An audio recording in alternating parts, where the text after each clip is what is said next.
Kasus persidangan Imam Mashkur direncanakan akan digelar pada bulan Oktober mendatang. Komandan Pomdam Jaya janji akan menyelesaikan kasus tersebut dengan hukuman yang adil. Ibunda Imam Mashkur harap hukuman yang setimpal bagi pelaku pembunuh anaknya.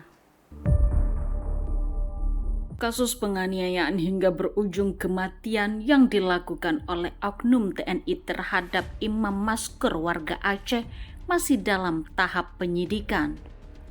Proses penyelidikan dan penyidikan dilakukan oleh Pomdam Jaya.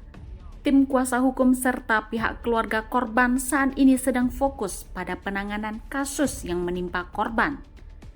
Pihak keluarga berharap adanya keadilan dalam pengungkapan kasus yang meregang nyawa Imam Mashkur. Salah seorang tim kuasa hukum Hotman Paris 911 di Aceh, Putra Safrija, di hadapan awak media saat menggelar konferensi pers di Banda Aceh menerangkan, ketiga tersangka yang merupakan oknum TNI sudah didakwa pasal 340 terkait pembunuhan berencana. Sedangkan tiga tersangka lainnya yang merupakan warga sipil saat ini masih ditahan di Polda Metro Jaya menunggu proses pemeriksaan lanjutan. Proses penyidikan sudah berjalan, bahkan Bagian Pomdam Jayanya berjanji akan menyelesaikan proses penyidikan ini di akhir September 2010 proses persidangan.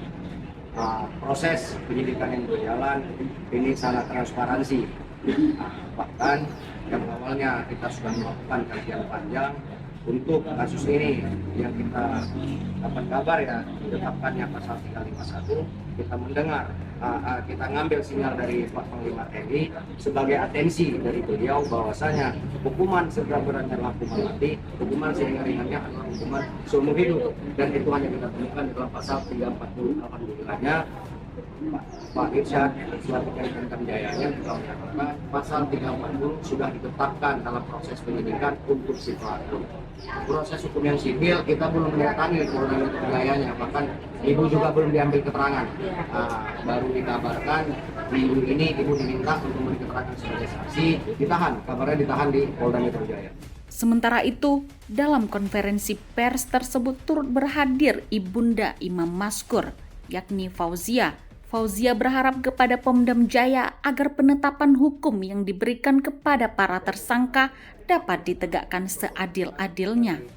Fauzia juga mengapresiasi pihak Pomdam Jaya dalam mengusut kematian anaknya yang dilakukan secara transparan. Dirinya juga berharap apa yang dijanjikan oleh Pomdam Jaya benar-benar dilaksanakan.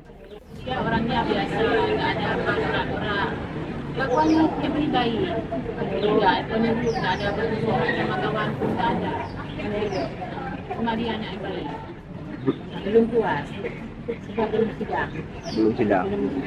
Nah, harapan ibu yang sudah dinyatakan sama Bapak Panglima TNI juga 40 itu yang sangat kami berharapkan.